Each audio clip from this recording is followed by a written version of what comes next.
안녕하세요. 방금 운동 갔다 왔는데 너무 더워. 지금 날씨가 더운 건지 내가 살이 쪄서 더운 건지 모르겠는데 아무튼 어제는 기념할 만한 날이었지. 왜냐면은 오늘이 5월 2일 맞지? 어제 5월 1일은 내 생일이었기 때문입니다. 내가 96년도 5월 1일에 태어났으니까 이제 진짜로 만 30년을 산 거야. 내가 30살이 됐다고. 진짜 감개무량하지 않나? 30년을 살았단 말이야. 30년을. 사람이 어떻게 30년을 살지라고 할 것까지는 없겠지. 뭐 조선시대도 아니니까. 하지만 더워. 그나저나 너무 덥다. 땀 때문에 지금 미칠 것 같아. 날씨가 왜 이렇게 덥지? 아무튼 내가 30살이 됐는데 한 세대를 살아보니까 느낀 게 뭐냐면은 나도 인생을 한 세대를 살았잖아. 30년을 살았단 말이야. 뭘 느꼈냐면은 진짜로 이 현실 세계는 어마무시한 곳이라는 거야. 좋은 쪽으로 어마무시한 것도 약간 있긴 해. 뭐 인간 찬가랄지 희망이랄지 그런 것도 때로는 뭐냐, 와 진짜 대단하다, 진짜 이 세상은 아름다운 곳이구나 이렇게 느낄 때도 아주 가끔 있긴 하지만 거의 99.99%의 세상은 너무 잔혹합니다. 그래서 진격의 거인에서 미카사가 이런 말도 하잖아. 이 세계는 잔혹하다 하지만 너무나도 아름답다 이런 말 하듯이 진격의 거인 TV판 일기 엔딩 테마 이름이 그거잖아. 아름답고도 잔혹한 세계. 그러니까 그 소절만 불러볼까? 뭐였더라? 이 아름답고도 잔혹한 세계에서 고노 우스쿠시키 산고쿠나 세가이데와 이런 가사가 나오듯이 나 너무 덥다. 이 세상은 너무나도 코즈믹 호러입니다. 자, 세상은 인간이 영장류로서 살기에는 너무나도 잔인한 곳이라는 거야. 그래, 어떻게 보면은 성악설에, 그러니까 성선설의 반대인 성악설 있잖아. 그 성악설에 기반해서 인류를 판단할 수도 있어. 어떻게 판단하냐면은 만인에 대한 투쟁이기 때문에 원래 지역입니다 라고 말할 수도 있겠지만 나는 나름대로 성선설을 나름 49대 51로 지지한단 말이야. 거의 2%포인트 차이로 지지하는데 그나저나 땀 너무 많이 흐르는데 이런 걸 육수라고 하나? 그 인방 팬들 육수 말고 그런 거 말고 말 그대로 육수가 줄줄 흐르는 듯이. 자, 너무 덥다. 에이씨, 어찌됐든 지금 운동하고 나서 애프터번 효과인지 뭔지 모르겠는데 밖에는 바람이 솔솔 부는데 지금 방에는 거의 바람이 안 부네. 창문 다 열었는데도. 지금 무슨 얘기하고 있는 거지? 덥다는 얘기는 그만하고 아무튼 세상은 정말 무서운 곳이라는 거야. 왜 무섭냐면은 그냥 인간의 본성은 선하다고 난 개인적으로 믿긴 해. 근데 국가가 됐든 시민사회가 됐든 민주시민사회가 됐든 지역사회가 됐든 국제사회가 됐든 행성단위 지구촌이 됐든 시스템 자체가 사람을 악하게 만들기에 특화되어 있다는 거야. 왜 그런지 내가 설명을 해보자면은 결국 마지막에는 엔트로피의 법칙밖에 안 남아. 무슨 말이냐? 무슨 작용 반작용도 아니고 엔트로피밖에 안 남는다고. 무슨 말이냐? 사람의 정신도 향수하고 똑같단 말이야. 향수병 뚜껑을 뽕 하고 열잖아? 당연히 향수가 밖으로 퍼져나가지. 누가 인위적으로 손으로 모으지 않는 이상, 그것도 어렵겠지만 누가 초능력이나 마법을 쓰지 않는 이상 향수 입자가 그대로 병으로 다시 들어간 일은 이 현실 세계 절대 없잖아. 사람의 정신도 똑같다니까. 이렇게 멍하게 살다 보면은 점점 타락하고 도덕적으로 이상해지고 나빠지고 악한 행동을 저지르게 된단 말이야. 근데 이런 거를 교육으로 교정을 해야 되는데 그런 질 좋은 교육을 받지도 못하고 대부분의 사람들은 자기 스스로 깨닫지도 못하고 나도 아직은 못 깨달은 것 같아. 대부분의 사람들은 질 좋은 교육을 받지도 못하고 스스로 깨닫지도 못하고 깨우치지도 못하고 알아차리지도 못하고 그렇게 점점 막 퍼지면서 나락의 길로 또 떨어진다는 거야. 타락한다는 거지. 자기만 타락하면은 자기만 실패하고 그냥 썩어 문드러지면 그것도 최악이지만 그래도 상관없는데 남한테까지 전염시킨다는 거야. 자신의 사악한 마음을.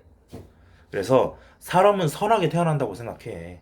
악하게 태어난다는 건 너무 좀 세상에 대해서 낭만이 없게 생각하는 거고 난 낭만주의자로서 세상은 사람이 선하게 태어난다고 생각합니다. 근데 세상은 악한 곳이라는 거야. 정말 무시무시한 세상입니다. 30년을 살았지만 정말 무서운 일이 많았어. 죽을 뻔한 일도 많았고 죽지 않더라도 마치 악령에 빙의되듯이 매일 밤 고통스럽게 잠도 못 이루고 악몽을 꾸는 일도 많았고 아무튼 그런 트라우마가 많이 있었다는 거지. 어제는 생일이라서 아빠한테 5만 원 선물 받았거든. 근데 에, 근데 엄마한테 효도를 할 겸 17,000원을 보냈어. 생일인데 어떻게 엄마한테 보낼 수가 있냐고 할 수도 있겠지만 그건 씨발 내 맘이야. 어찌됐든 17,000원 보냈으니까 5만 원 중 23,000원 남았을 거 아니야. 어? 맞나? 33,000원은 암산이 안 되네. 그 중에서 22,000원을 책 사는 데 썼습니다. 난 책 덕후니까. 그 유명한 소설인 프로젝트 헤일 메리를 뒤에 샀습니다. 이거 진짜 사고 싶었거든. 근데 어디까지 읽었더라? 표시는 안 해놨는데 보다 보면 기억이 날 거야. 그래. 2장까지 봤구나. 주인공이 제가 선생님이었다는 걸 깨닫는 기억 되찾는 순간까지 봤는데 몇 장까지 있지? 30장까지 있나? 뭐라고 있는 거야? 마지막은 무슨 그리스어가 있네? 677쪽 이거 뭐냐? 잠깐만. 방송 흐름이 끊겨서 미안합니다. 아, 아무튼 30장까지 있다고 치고 2장까지 봤는데 2장까지 봤는데 재밌습니다. 주인공이 기억을 잃어버리고 몸은 병실에서 깨어나는 거야. 프로젝트 헤일 메리. 주인공 이름이 그레이스라고 하는데 그건 스포일러 당했지만 뭐 거기까지는 아직 안 읽었고 무슨 온몸에 관이 박혀 있는 거야. 그래서 고추에도 박혀 있어서 그걸 뺐는데 고추에서 피가 줄줄줄 흐른다는 거야. 그래서 읽으면서 너무 잔인해. 어떻게 남자가 이런 걸 읽을 수가 있지? 이런 생각도 들었는데 아무튼 나라고 해서 무조건 자기 개발에 도움이 되는 자기 개발서랄지 과학책이랄지 딱딱한 에세이가 딱딱하진 않지. 딱딱한 고전이랄지 너무 진지한 에세이랄지 그런 것만 읽는 게 아니라 나도 소설을 읽습니다. 이거는 내 분류법에는 내 분류법에 보통 네 가지잖아. 자기계발서랄지, 과학책이랄지, 에세이랄지, 고전이랄지. 굳이 말하자면 이거는 소설이기 때문에 에세이랑 비슷하긴 하지. 스토리가 있으니까. 그렇다고 이게 고전은 아니잖아. 당연히 과학 SF이긴 하지만 자기계발서는 아니잖아. 자기계발에 도움이 된 책은 아니라고 생각할 수도 있겠지만 엄밀히 따지자면은 난 세상에 존재하는 모든 책은 뭐 문제집이랄지 개념서랄지 그런 수험서까지 다 포함해서 자기 개발에 도움이 된다고 생각합니다. 그렇게 생각해 나는. 제목이 뭐야? 프로젝트 헤일메리잖아. 왜 프로젝트 헤일메리인지 모르겠는데 헤일메리는 고유명사인 것 같고 프로젝트는 프로젝트인 것 같고 이런 소설이라고 할지라도 소설을 읽다 보면은 사람의 마음에 대해 좀 더 알게 된다니까. 인문학적 자기 개발이 되는 거야. 물론 이건 있어. SF 소설이나 일본 뭐 미소년 나온 라이트 노벨이나 그런 소설들은 좀 문학적 가치가 떨어지지 않습니까? 이렇게 생각할 수도 있겠지. 근데 그거는 따져볼 문제라고 생각하긴 합니다. 너무 자극적인 뭐 가슴이랄지 엉덩이랄지 그런 것만 나오는 그 라이트 노벨은 당연히 논외로 하겠지만 이 정도 SF 소설이 문학적 소양이 없나? 그건 아니라고 생각합니다. 이것도 정말 좋은 소설이라고 생각하고 원래 무라카미 하루키 같은 그런 거 좋아하는데 오늘이 어제지. 어제는 생일 기념으로 나에게 내 선물을 사줬습니다. 이것도 벽돌책인데 우리 집에도 벽돌책 많아. 뭐 네 안에 잡는 거인을 깨워라 저 자기계발서는 너무 오래된 판본이기 때문에 잘 안 꺼내보지만 우리 집에도 벽돌책이 한 권 더 있습니다. 두 권 정도 더 있는데 하나는 홍노문 교수의 몰입 합본판 아니 확장판이고 나머지 한 권은 정의란 무엇인가. 이것도 정말 재밌습니다. 읽다 보면은 약간 고등학교 때 배웠던 윤리와 사상 그거 심화 버전 느낌이 나는데 아무튼 책 얘긴 그만하고 책 더 할까?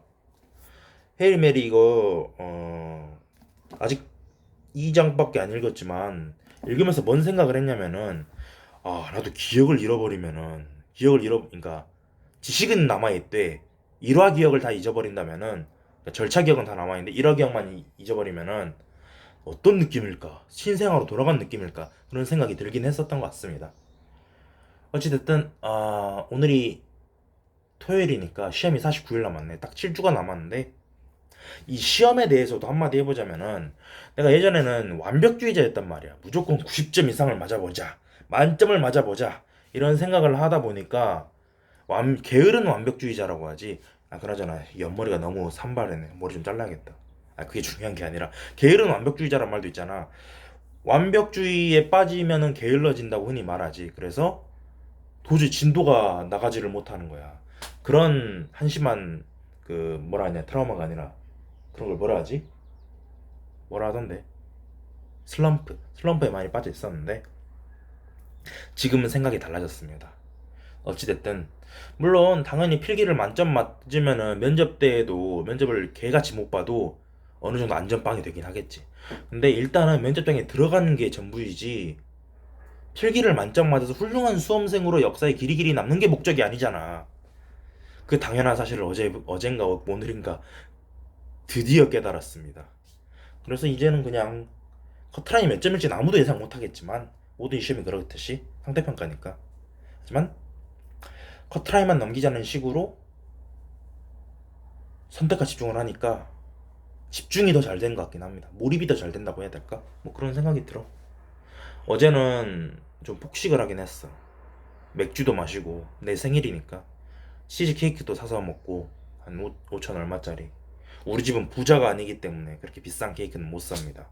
치즈 케이크 요만한 거 그거 나눠가지고 잘라가지고 8등분 해가지고 엄마 3개, 아빠 3개, 내가 2개 먹었습니다. 그리고 난 맥주 좀 마시고 그것도 도수 낮은 카프리 같은 거 마시고 어제는 외식을 했지. 아빠 엄마랑 둘이서. 그래도 내가 친구가 아예 없는 건 아니더라고. 카톡으로 2명이 선물을 보내줬습니다. 너무 기쁜 거야. 한 명은 병원에서 만난 친구. 그 정신병원. 어찌됐든 정신병원에서 만난 친구도 친구니까. 정신병원에서 만난 친구한테 그 컴파치 커피 쿠폰 받고 친구라고 하기엔 우더른이지만 작은 엄마한테 스타벅스 쿠폰 받았습니다. 카톡으로. 뭐 친척은 친구가 아니라고 치더라도 그리고 나도 친구한테 선물을 받았으니 너무 기쁜 거야. 오늘 여기까지 하겠습니다.